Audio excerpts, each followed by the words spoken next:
See. Oh, it worked. Amazing. Okay, so we are live. We are live on YouTube as well. I'm just gonna go like.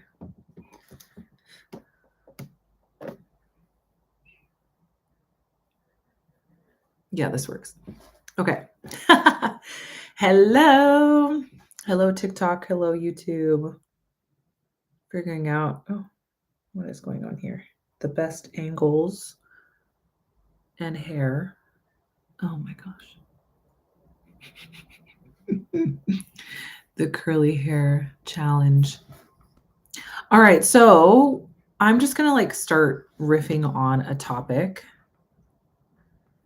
I think we're gonna talk about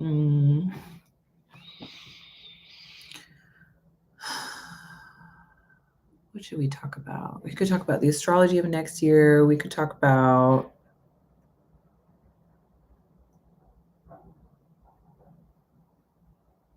the midheaven. We could talk about lots of different things. What should I start with?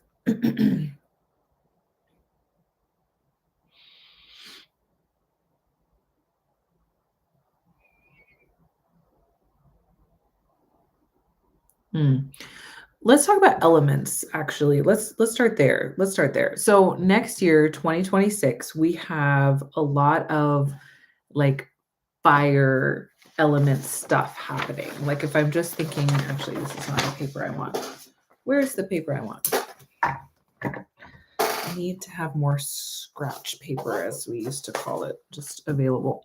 So next year in 2026, there's a lot going down. We're going to have Saturn finally moving into, oh, and now my pen doesn't want to work. Great. Thanks.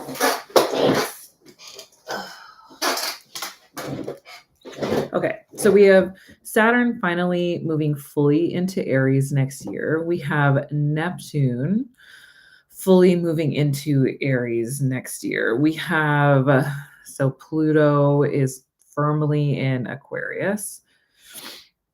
We have Uranus moving into Gemini fully. So we're having a lot of like, I mean, these are, oops, this is fire. These are big energetic shifts that we have to look forward to next year. And I, for one, am really excited about it. I think it's going to be major. I think it's going to be exciting. It's going to be big. And yeah, is what's going down. This is what's up. Also, we have the nodes. So the nodes are shifting from North Node in Pisces to Aquarius, and then the South, because the nodes move backwards. So then the South Node in Virgo, South Node in Virgo is going to go backwards into Leo. So it's going to be big. Hi, everyone. Welcome, welcome. If you're stumbling across this live, we're going to be talking about the astrology of 2026. We're going to be talking about elements. We can talk about business, career. Oh, thank you for the likes. Oh, hi, Rachel. Hello, hello. Decided to go live randomly today. Did not let anyone know. Just spontaneous. We're being spontaneous with it. So yeah, thinking ahead to the astrology of next year, it's going to be massive. It's going to be massive. And this year was big. Next year, it's like fully locking in to all of the energetic shifts that we started this year. So it's kind of like this year was the beginning, or this year was like a closing, a kind of transition type of year. Next year is the full on fresh start. And I, for one, am very excited about it. I know a lot of people are very nervous about the astrology of next year, but I want to talk about it because I want people to be prepared. I have this phrase. Oh, thank you for the likes. Oh my gosh, Josh, hi. Thank you for the likes. You're amazing. So last year we did an event called the forecast. So we did like a forecast event, the first one ever at Cosmic Queen, where we looked ahead. I know some of you were there. We looked ahead to the astrology of 2025. This year, we're doing it again. Yes, we're doing it on Friday. I'm so freaking excited. I just want to pull up. Here it is. So we're doing it on Friday, and it's going to be this forecast event. So we're going to look at all of the major dates. It's going to be the same format that we did last year. All of the major, I call them gateways of 2026. So, planetary ingresses, this change of the nodes, eclipses, retrograde seasons. When is the cosmic fast lane? You want to know about that, so you can take advantage of that. So I'm doing all of that in this forecast. It's going to be 90 minutes of me live. I have slides. I'm going to have a workbook for y'all. It's all going down on Friday. So tickets are $11. They're available via the link in my bio right now. I should have pinned a banner or a comment or something. Anyway, it's fine. I'll just keep mentioning it. But if you want to come to the forecast, make sure you grab your ticket. You'll get the replay for life. So you'll be able to go back and watch it anytime, because it is a lot of information. It's a lot of, just coming right at you. But yeah, next year is really big. I know it feels like astrologers say that every year, but it's not the same every year. We really are living in, I would say, unprecedented cosmic times. It's like there's a lot of once in a lifetime astrology. We're in this big shift. We're in this big shift around this being led by Pluto, really, and Uranus, and all of these other planets are backing it up. I talked about this on my weekly newsletter, but I'll mention it here. The reason that we're saying this, one of the reasons, I should say, that we're saying this is once in a lifetime astrology, that there's these huge shifts, is the planet Pluto. So the planet Pluto is in a sign for 248 years. Or sorry, is in a sign. That's not how you say it. So it takes 248 years to go through the full cycle to all 12 signs. And I think it's very interesting that sociologists say that, the kind of duration of empires is 250 years. I mean, it makes sense, because at the point when you begin a civilization or an empire, to when Pluto is back in the same spot is 248 years. So it takes that amount of time to kind of go through one very massive transformational cycle. And I was talking about this last week, and I was reminded of this. I was talking about this in my membership, because Pluto has now come back. If you're an American, you may know about the Pluto return of the United States.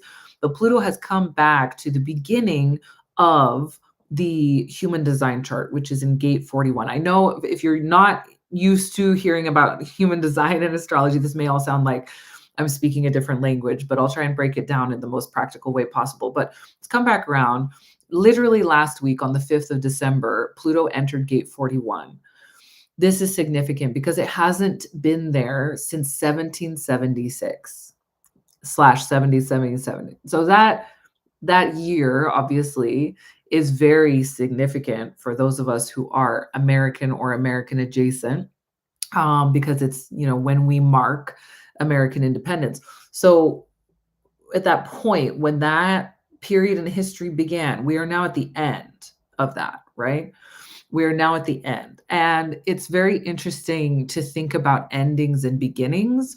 What's going on now that's not working?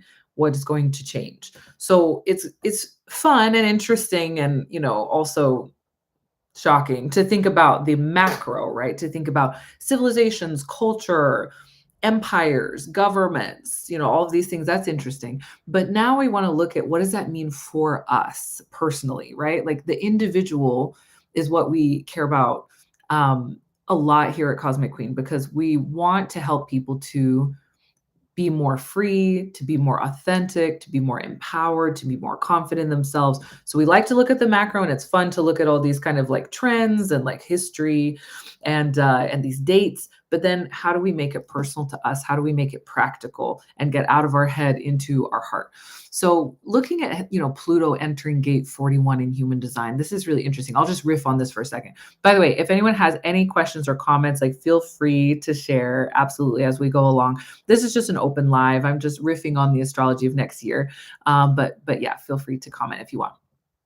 So the significance on an individual level of Pluto moving into gate 41 is that Gate 41 is called the gate of contraction. So literally like a birthing process. Think of, contraction, like you're pushing, birthing something new, but it's painful. It requires a lot of pressure and focus and intensive energy in order to get whatever you're birthing out, right? And it's also on the streets, we call Gate 41 the gate of fantasy. It's about visioning and having a clear vision that is deeply, deeply motivating to you, that fuels you to make it through the contraction. So I think that if we personalize this, a lot of what we're going to kind of what we're being called to do as we enter 2026 is to get clearer on our vision, right? And Pluto moves really slowly. So I can look, actually, I should look in my ephemeris. How long is Pluto going to be in gate 41? Let me look that up right now. Real time updates. Okay. So here we are. It moved December 5th. And then, by the way, if you guys want more detail on all of these things I'm talking about, I'm kind of giving you a taste, a little, amuse-bouche of what is coming. December 12th, I'm hosting my second annual forecast. So we're going through this stuff in detail. You'll see slides, you'll get workbooks, so you can get all the dates and all the themes and be able to start mapping out the next year. Tickets are on sale for that now. They're $11 each. So please do check that out. I don't understand your comment. Always so happy to see you. Oh, thank you, Helen. Thank you so much. I love that. Oh, that's so kind of you. I'm always happy to be here. It's one of those things like I enjoy going live so much. It's probably obvious that I do. I really enjoy it. And I almost think of it like candy. Like I have to eat my vegetables first and do all the other stuff and then I get to have my candy. So yeah, I want to do this more often. But yeah, it's just a timing thing. It's just a timing thing. But I'm going to make way more time for this in the new year. That is my plan. I noticed someone commented 56 years. What do you mean? Is there a question? Let me know if you have any specific questions. But I am looking up in the ephemeris how long Pluto is going to be in gate 41. This ephemeris I have, oh yeah, it goes till 2039. So let's see. Okay. So yeah, it started last week, December 5th, or weekend, I should say.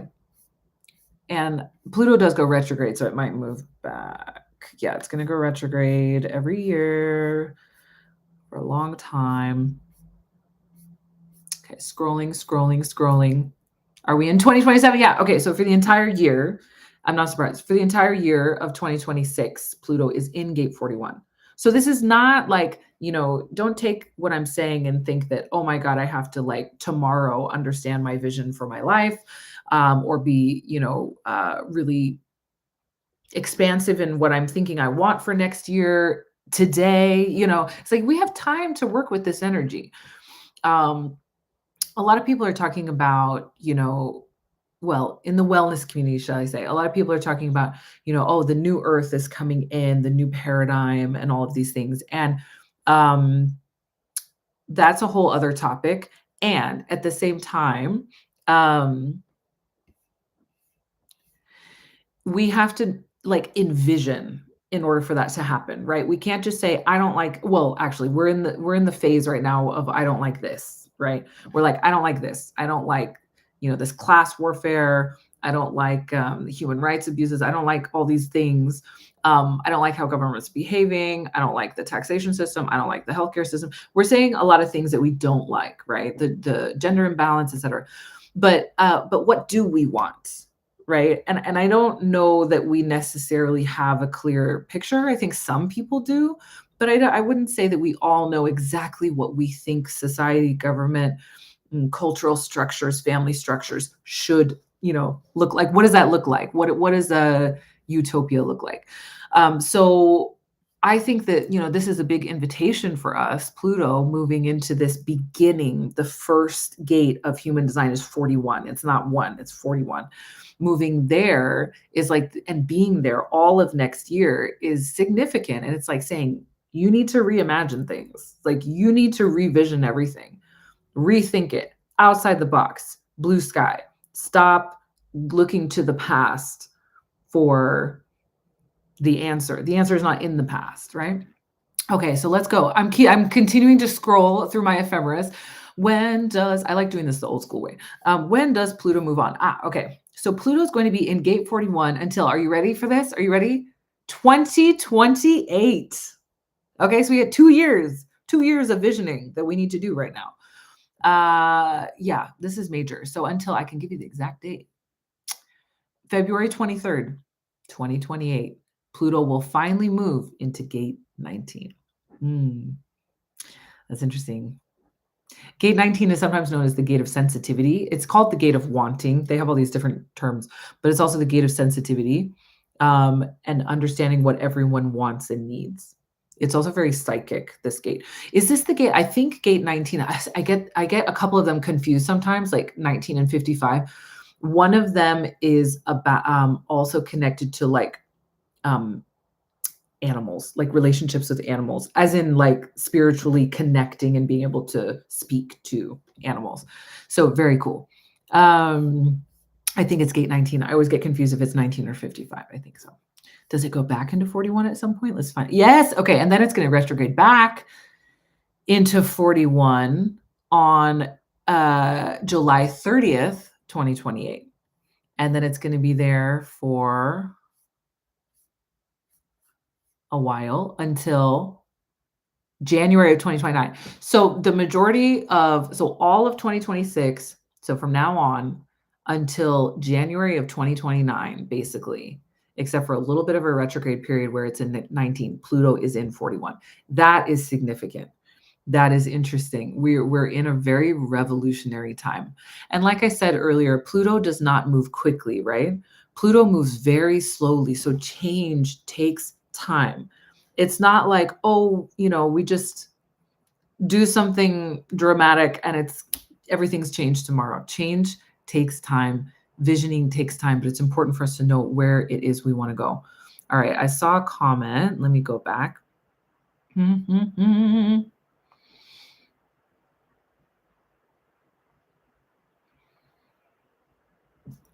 Helen, so obvious. You're amazing and inspiring people to actually get moving. Yes, by your energy and words. Exactly. Exactly. And speaking of getting moving, we need to talk about some themes for next year. By the way, I'm going to keep plugging and mentioning my forecast because I want you guys to come.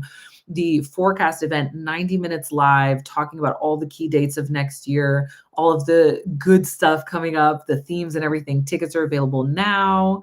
Tickets are available now for $11 each. You can check that out via my link in bio. Hello, love. Hi. Hi, Divi. Do you mind giving me a follow, please? Oh, you're a singer. Amazing. Oh my gosh, that's awesome. Good for you. Congratulations. Keep doing what you love. That is the key. That is the key. All right, looking to see if there are any other comments. Not yet. Okay, so that's a little bit about Pluto. So we did a little riff about Pluto. So right now is a great time, and for the next, essentially like 3 years, or 2 and a bit, is 3 years. It's very important for us to be envisioning what is next and to allow that transformation of what we want to happen. I think sometimes we get stuck in the past, right? We get stuck with what we've always known and who we think we are. And now is the time of getting unstuck. So let's talk about next year. Okay. So there's a lot of fire and a lot of air energy. I want to talk elements for a minute. Next year, we have a lot of fire and air coming in. And it's intense. We've had a lot of, oh, hi, Sinshop. Thank you for sharing the live. You guys, as much as you like and share the live is fantastic because it just helps other people to be able to find this. This year we had a lot of water and earth energy. We started to get some fire. We started, Saturn started to move into Aries. Neptune started to move into Aries. We started to get a little bit, but next year is the year that really comes in hard. And it makes sense because from a numerology perspective, this year was all about letting go. This year is all about endings. And so a lot of things are like closing, finishing, ending, and we don't need them anymore. We don't need certain behavior patterns, relationships, ways of doing things, systems. Like they need to end, right? And then next year is all about, oh, thank you, gorgeous as always, thank you so much. But next year is all about starting something new, right? Next year is all about new beginnings. And you can see that in the elements of the year as well. So it's in the numerology, but it's also in the elements, which is exciting. When you think about fire, actually, let's talk about this year because we're still in 2025, right? So we're wrapping up and we're energetically closing out still, right? We're not done yet. So this year, having a lot of water and earth. The earth is helping us to get organized. The earth is helping us to create structures, right? By the way, sorry, YouTube, I didn't mean to ignore you. Okay, cool. It's still going. So, we're creating structures this year of like what is and isn't working, letting go of things, et cetera, et cetera. Like, for example, I just moved house. I ended my relationships with my son's dad. That happened the year before, but the actual move out and the actual physical separation happened this year. And then I've moved house literally less than 2 weeks ago. So this is my new, I'm still figuring out the background. We got to get the snake back up here. But yeah, at moving house, I've changed a lot of like structures in my business, the way I run my business. And then I'm bringing a lot of new structures in for next year as well. But structure, right? This year is about saying, okay, this is what we need. This is what's missing. This is what's not working. Clear stuff out. Stop gaslighting yourself that something is working when it's not, and allow yourself to make a change. Allow yourself to, why is this twisted? Allow yourself to innovate, right? So that was what this year was about. And it's not easy for people who are very averse to change. 2025 has been extremely hard. Even for someone like me, who I'm very good at change, I'm very good at being flexible, I'm very good at all these things. Hi, Dab Diva. Even for someone like me, this year was very hard, right? Because it feels like we're on shifting sands and there's nothing you can really kind of stick to. I put a new podcast out a few days ago where I was talking about the looking forward to 2026, talking about the forecast, and all of these things. And I said, it feels like there's been a lot of change in 2025, but not a lot of progress. I don't know if you all like put an emoji in the chat if you're feeling that too, that there's been a lot of change, but it doesn't necessarily feel like there's been a lot of progress. Like it's like we're not at our destination. Like where are we? We're on the way, but like we're not at the destination yet. Share an emoji if you feel the same way. Yeah, yeah, Nini, right? Me too. But I believe that next year we're going to feel differently because next year we're going to see the progress more. We're going to see the change more. We're going to see, we're not in Kansas anymore, right? We're not in the whirling tornado. We're actually floating down to land in Oz, to continue the metaphor. We're not in this year. It felt like we were in the whirling tornado, but yeah, we're not in Kansas anymore. And next year, I believe we will start to land more and we will start to get more clarity on things because it's the beginning. It's the beginning of a new 9-year cycle. Oh my God, I love it. I see exactly, right? That is it. Yes, Sab Diva. Okay, you guys are feeling me. I love it. Yes, we definitely are in a tornado this year and ready to be in Oz. Yeah, I'm ready to be in Oz. I'm definitely ready, for sure. I'm excited to see what the shift is going to feel like when we move to air and fire. So here's what air typically feels like. Like when you're working with planets in the air, it's very communicative. So there's a lot of ideas and there's a lot of communication. There's a lot of exchange. There's a lot of sharing. Air is a very social sign. So I think that a lot of people who've been feeling, I've noticed this like happening. I know it's not just me, right? Like I've seen sociologists and, anthropologists talk about this, but like there's a lot of isolation and loneliness going on, right? Even though people are super chronically online. I think that Uranus and Gemini, I hope, this is the one that scares me the most, by the way, is this particular planetary shift. But I think that we're going to be, with all this air energy, hopefully finding new ways of connecting, or maybe, dare I say, better ways of connecting with each other to create more like meaningful connections and community. And I'm here for it. I'm here for it. I think every generation needs that, but especially millennials and Gen Z. I think we need to have like quality connections, um, and more of a social life.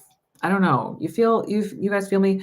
I feel like we need more of a social life. I don't think it's just me in my kind of, early motherhood, single motherhood days feeling like I need to get out, I need to get, as in like see my friends more, you know. But I feel like a lot of people are feeling that pull to, even be in person more, but also just to have better quality connections online. It's not about quantity, it's about quality, right? Yeah. Not you scared of a shift. Yeah, I know. Yeah. Good luck to the rest of us. No, I know, right? And Uranus as well. I love the planet Uranus so much, but I'm not worried about what it's going to do to me. I'm worried about other people. I'm worried about people who are not like ready for it, and I'm worried about the tech. It's really the tech side. Nini says, feels like, I'll talk about Uranus in a minute. Feels like stagnation, but so much change at the same time. Exactly. That's what I mean. Like the whole, we have a lot of change, but didn't feel the progress. That's what I mean. People feel stuck, but like stuck in the tornado this year. And they're not like, where are we going? Right. Yeah. Yes, yes, yes. just started oops just started making more effort to see friends. Oh, it's so important. Like this is so important. One of my plans for next year is to well, actually it's not even next year. I'm going to start it in Capricorn season. I'm going to do more like get-togethers. I'm going to do more lives and free stuff, but also I'm ramping up my membership. So I'm really excited. We're going to move from, I haven't told anyone this yet, but you're getting the exclusive. We're going to move from monthly calls to weekly. And they're going to be really fun, and we're going to have themes for each one. And I want it to feel like a party. Like we're going to have a good friggin' time. We're going to dress up, or I'm going to dress up. You're also welcome to, if you're in the membership and joining. And we're going to really like, I want to dial up the fun. I want to dial up the community. I want to dial up the, like, we're in this together. We're not just seeing each other once in a while. Like we're in this together, and have like a meeting point, like a circle where we come together very regularly and we stay in touch and we work through these cosmic energies together and we support each other. Like this is my goal.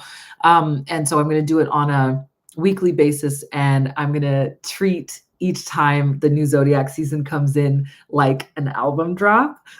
It's going to be really fun. Really, really fun. My theater kid heart is like so freaking excited. So we're starting with Capricorn season. So today I did my last like weekly newsletter. And then from Capricorn season starting like week after next, we're going to do a lot of really fun stuff. So anyway, watch this space. I guess if you want to know about all those things coming up, make sure that you're on my email list and my Substack. So my email list is my Substack. So just make sure that you are signed up to that, following me there. If you've ever, downloaded my free ebook, for example, you're already on there. But yeah, I will be announcing all of that stuff coming soon. It's going to be so good. Yeah, see friends. So this air energy is very social, very change oriented, but also very much about like information, like exchanging information, sharing, communicating, all of the good things. Dab Diva, absolutely agree. The madness makes it hard to connect. Exactly. It makes it hard to connect. And I think that a lot of, you know, there's a lot of nefarious things going around, where I think the powers that be don't want people to connect. They don't want people to realize that we're stronger together, right? They want to divide. They want to make us suspicious of each other. They want us to not talk to each other. So, yeah, power to the people. Yes, I'm planning an in-person meetup. Amazing. Yes, right? Life with Lexus. Yeah, in-person stuff. I want to do more in-person stuff too. I want to travel more, see people. Get me to London. I know. I want to do more here in London. I also really want to do stuff in the States, but we're going to have to wait and see. I'm not sure what's going on there. I don't want to have a situation, yeah, with traveling where it's like, I don't know, you just keep hearing these horror stories of like people traveling from abroad, and not being able to get back or getting kicked out or whatever. So we'll see. We'll see. But yes, I would love to do stuff at least here in London and definitely online. Cosmic Cousin Slumber Party. Oh my God, that is so fun. I love a slumber party. It's one of my favorite things in the world is a slumber party. Like ever since I was a kid, there's no growing out of it. Like absolutely not. It is so much fun. The snacks, the games, the music, like the vibes, the pajamas, the staying up all night. Oh, it's just the best. That's such a good idea. That's such a good idea. Okay, so then we have, so the thing that I'm worried about with Uranus coming in next year is just the technology, how we use technology. Because, you know, eh, everyone says that technology is outpacing our ability to deal with it. Like we're not ready. We don't have the structures or the rules in place, which you can see, right, with things like AI and ChatGPT. We don't have safeguards in place for children, right? And so when you look at some of this technology, going through, oh, hi, Deerish. Hi, I didn't see you were on YouTube. Shout out. But yeah, when you see these changes in technology, it just feels like it's going too fast for us. Like we like our kind of values and morality and protections are not able to keep up. And that's what worries me the most. It's like knowing that I'm never going to let my kid play Roblox, for example, is like very worrying. Like why haven't we solved that? Why haven't we figured that out? Why is no one looking into this? Why is no one going down for this? So yeah, it's worrying. And so having the planet Uranus in Gemini, which it's retrograded back into Taurus, but it's going to be moving back into Gemini next year, or forward, I should say, into Gemini next year, for like 7 years. That is going to be a huge cultural shift, and this focus on information, technology.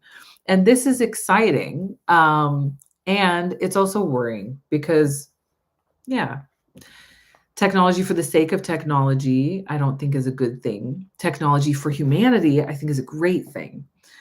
And so I think there's a lot of potential for harm and a lot of potential for good.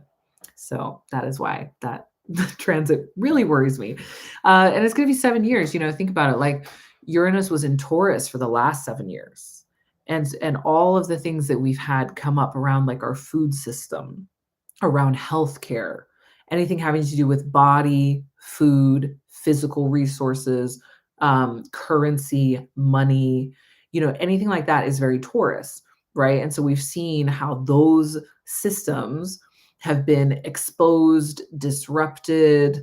There's innovations coming, like for example, I listened to, I think it was a podcast I was listening to, and they were talking about, Ozempic, right? So we have these GLP-1 drugs, which can block, like I'm not a scientist, right? I'm not a nutritionist, so I don't know enough about them, but I understand that they kind of block the body's ability to, like, I think, digest certain things, and like, the sugars and things like that.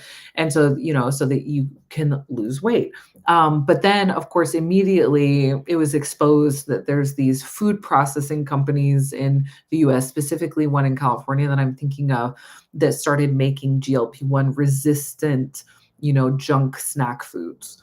And I'm just like, what are we doing here? Like, what are we doing with the gift of technology that we have?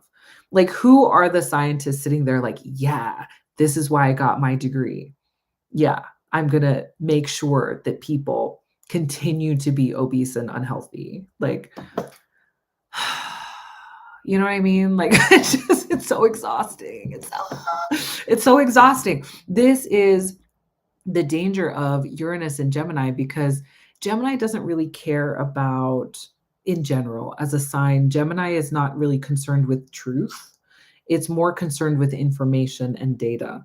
And Sagittarius, its opposite, is concerned with truth. Sagittarius wants the one right answer. It's searching for that, like an arrow, heat-seeking arrow. It's like, whereas Gemini is just like, I just want to know things. I just want the information. And so Uranus and Gemini, I am concerned about. So, yep, capitalism and greed ruin a lot, a lot, a lot, a lot. But here's the thing is I keep thinking about like, so yes, there are people getting rich off this, but those people are at the top sitting in a boardroom somewhere making decisions. What about the people in the lab? Like I just keep thinking to myself, this is something I've been saying. I've been saying this recently to my bestie and my mom, and I've just been like, why don't people just say no? Like, why don't they just resist? Like, why don't they just not do it? Like, and I guess, because the thing is, these things all fall apart when enough people just say no. It doesn't have to be everyone, just enough people are just like, I'm not doing that. Or they leak it, or they blow the whistle or whatever. And I know it's easy to say that from a position of privilege and economic safety. And at the same time, I still question, why don't more people just refuse or just sabotage the thing or just tell some local journalist about it? Like, why are we going along with all this? Don't get me started on ice. Anyway. Okay. My toxic trait is I don't know when to leave. I don't know when to leave. Oh my gosh. I've got to get my ticket. Yes, get your ticket. Oh yes. So everyone, do buy a ticket to the forecast. So the forecast where we're going to be talking about the juicy dates coming up in 2026 is on Friday. So Friday, 12 p.m. Eastern, 5 p.m. UK time. We're going to be diving in, and you get a replay. So even if you can't join us live for the whole 90 minutes, don't worry. You're going to get the replay. You're going to get the workbook. You're going to get all the good things to know about what is coming next year. It's going to be so good. I had over 100 people join last year. So I can't wait to have us all join live. I remember the energy was so buzzy. Everyone was like, what's 2025 going to bring? What's going on? And so many, the themes that we talked about, like they really played out. Like we were right. All the way along. Like I talked about Lilith and Scorpio. Who has this not been a Lilith and Scorpio year? Let me tell you, this year. Oh, and so actually, starting on December 19th, we're having Lilith and Sagittarius. So I'm going to talk about that on Friday and all of the things. But man, like it is crazy. Yes, please come, Sin. I would love to see you there. That's true about my Sagittarius, my moon and North Node are in Sag. Yeah, can't live without the truth. That's something that like Sagittarius absolutely. By the way, you guys can drop, I'm just riffing on stuff, but you guys can drop any astrology, human design, business questions that you would like me to talk about. I'll be here for another like, let's say 10 minutes. But yeah, so sorry, where were we? Oh, Sagittarius. Yes. So Sagittarius, yeah, cannot live without the truth. Sagittarius cares about the truth so much.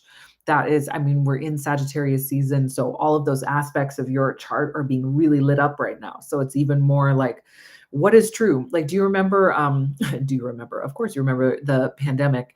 But during that time period, I believe it was the pandemic, or at least, yeah, I could look up the dates. Hold on.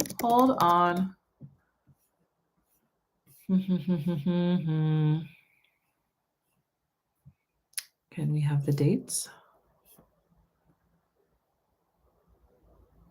No, I don't want that. Give me a second. I'd love to have the exact, I believe it was right in the middle or towards the end of the pandemic when we had the North Node in Sag. Why is it not giving me this? Node is Sagittarius dates. I hate when like you're looking for something and you can't find it. It's like the worst. Oh, yeah, 2020 to 2022. Okay, so that's when we had the. Sorry, it was the reverse. Is that right, Gemini? Yes, Gemini, because it was then Taurus and then Aries and then Pisces and then because it moves backwards. Okay, so the North Node was in Gemini, South Node in Sagittarius, and I just remember thinking about that because the North Node in Gemini, this is when the whole like fake news thing was coming out, right? When the Cheeto in chief was like, it's fake news, and like everyone was questioning. Rightfully so, it's okay to question, right? But the really took it to the nth degree, and people, the whole anti-vax movement was coming out and everything, and people like stopped trusting, right? They stopped trusting like mass media, they stopped trusting government scientists, they stopped trusting. So that was North Node in Gemini. Makes sense, because that was when it was like information, information, information. But what's the truth? Like, do we care about the truth? No, we're just throwing out information, right? They're eating the cats, they're eating the dogs, right? And it's like just throwing out information with no proof, evidence, fact, nothing, just information. Let's just throw stuff out there and see what sticks. Like I had friends who got very sucked into that rabbit hole, who some are still in it, and it's really sad. But anyway, but that's the North Node in Gemini, right? The nodes were like, blah, and then the South Node in Sagittarius could be very dogmatic. That's the shadow of Sagittarius. Like the gift of Sagittarius is being a truth seeker. The shadow is believing that your truth is the only truth. So it ends up being very dogmatic, and that's worrying, right? Because then you're like, my truth is correct, your truth is not. And then we get these like battles, right? So anyway, I remember all of this happening around the pandemic, and we're still dealing with the effects of this now, right? It's not gone away, it's only kind of grown. So every time the nodes shift, we get a new theme, we get a new something that we're all collectively trying to figure out together. Some people do, so, oops, where is it? I am not good at like going through all these comments. Some people don't know that they can say no. That's very true. They don't feel they have the power. Yeah. I hope that's changing though. I hope that's changing. I hope more people watch Les Miserables and like think about how, it's been almost 250 years, and they're thinking about, I hope more people recognize like the power is with the people. It's not, and is if we just lay down and just say accept everything, then we don't want the future generations to be like, why didn't they just object? Why didn't they just protect their neighbor? Why didn't they just say no like we used to about World War II? We're like, oh, I would never do that, that's crazy, why would they just allow that to happen? Hello. Okay. Tips for getting through transit. Tips for getting through transit. Pluto conjunct natal Saturn. Ooh. Where in your, and squaring natal midheaven. Okay, so that means that Pluto is either on your rising. Rachel, can you be specific? Is the Pluto on your rising sign or in your 12th house, or is it on your descendant and your 6th or 7th? Yeah, because that would make a big difference. Having Pluto conjunct your natal Saturn, I don't necessarily think that's a problem, because Pluto and Saturn kind of speak the same language, like in a lot of ways. I think they're just, they're both kind of trying to get you to take responsibility, right? Like Saturn wants you to take responsibility and make the rules, and to be the authority in your life, and to not, people please, and to not give it away to other people, and to not listen to other systems and structures trying to tell you what to do. And then Pluto is very much the same thing. It's like, you have the power. Pluto is power, Saturn is authority.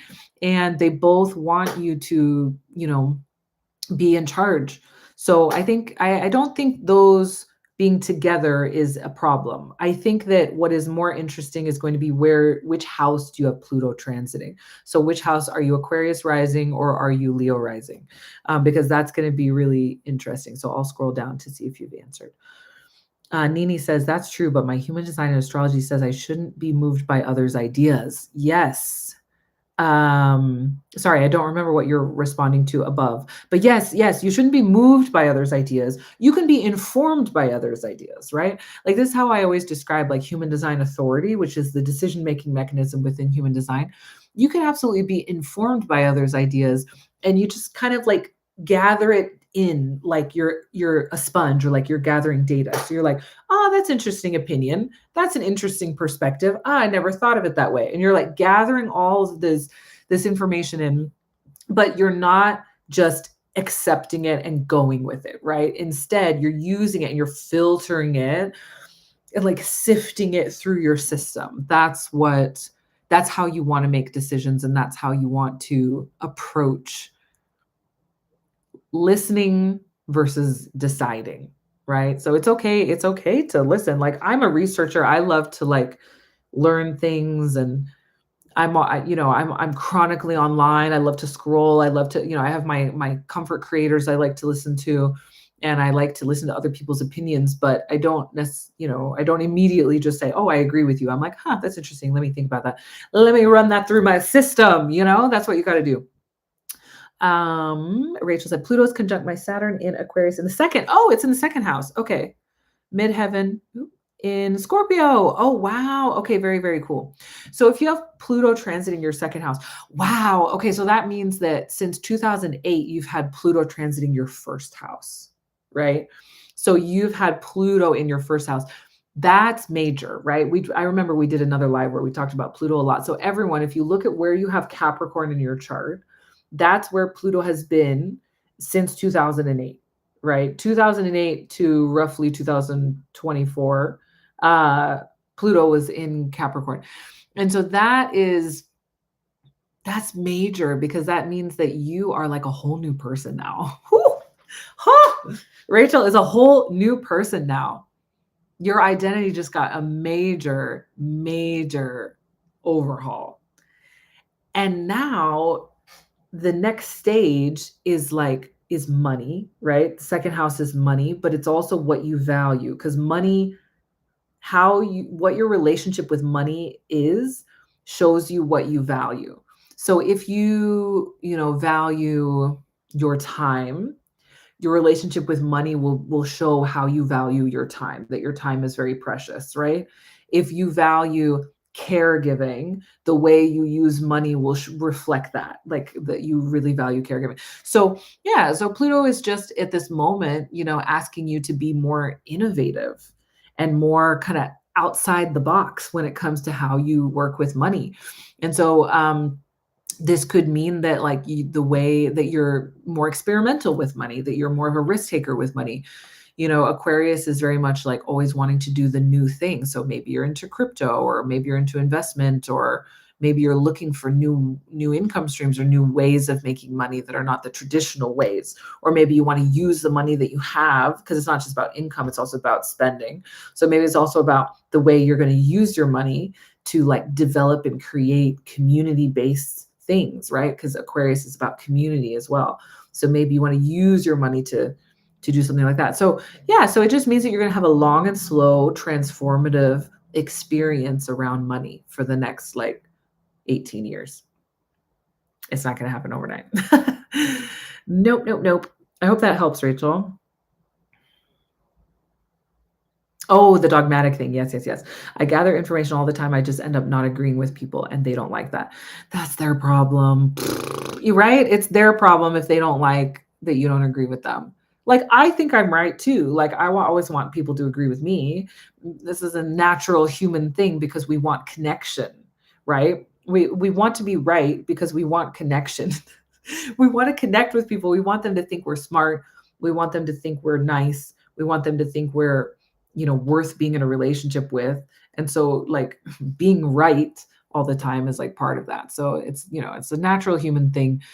But if it starts to be, get in the way of your relationship, where they don't respect you because you disagree, or you can't respect them because maybe you have different values, then, you can always reevaluate that. It's interesting. I've been having a lot of conversations recently about friendships, a lot with my clients and also with my friends. The idea of friendship. I think this is a big theme of like our times. It goes along with what I was saying earlier about isolation and loneliness, like this theme of friendship. And in astrology, I could talk about like where friendship comes in astrology, and how you could see the type of friends that would be really ideal for you, and the types of friendships that would really nourish you. But I feel like people, we need to rebuild that skill of being friends, like real friends, because I think too many people have too many people in their lives that they are fake friends with. that are not true bosom buddies. And maybe that's because I was raised on Anne of Green Gables, right? But like I always dreamed of friendships where you were kindred spirits. And that's friendship to me, is when you're kindred spirits and you're ride or dies and you love each other. And that's very much my, yeah, millennial Anne of Green Gables raising, but also my, Venus and Mercury and Scorpio as well. But I think we've got to like, yeah, hone our skills around friendship. I think not enough people are experiencing like really good, deep, like wonderful friendships. And I want that for everyone. I struggled with friendship a lot in my life. I had a lot of people that I was like their fan, not their friend. Like, obviously, I didn't realize this at the time, but looking back on it and looking at the ways like some things ended, I was like, I was like putting people on pedestals and being like their, I don't know, court jester, coach, agony aunt instead of friend. And so now, thank God, all those people are gone. I sifted them out, and I have the most incredible friendships. Less of them, but the most incredible friendships. And it's just so worth it. So worth it. Okay, let me catch up on your comments. Keep getting, oops. Oh, tarot. Ooh, we're talking tarot now. Yes. Okay. Hi, bestie. Oh my God. Yes. Oh, you changed your thing. I can tell it's you though. Baker and Bristol, right? Okay, it's you though, right? You totally changed your yes, it's been a while. You changed your picture and you changed your name, but I'm guessing that it's still you. So that's cool. You know who you are. Okay. Yay, Pluto through my first was wild. Yeah, transformations every day. Oh, so I can't imagine the last like 16 years. Insane.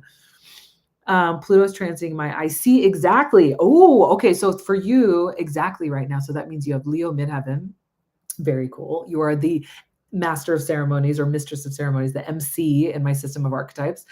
For those of you who may be new to my work on this live, let me just make a quick plug. I do have a free ebook, which is all about my cosmic leadership archetypes that work with the midheaven. So if you want to learn about how to work with your midheaven, which is your career energy, it's your how you are of service, it's your magnetism energy. So this is great for when you're, building a business or wanting to get a promotion or changing careers. Then you can go and grab that. Also, I'm doing a very special event this Friday that I'm so excited about. Oh, I need to go actually. So I'm doing a special event this Friday, which is our 2026 forecast for Cosmic Queens. So it's going to be 90 minutes going through all of the key dates for 2026.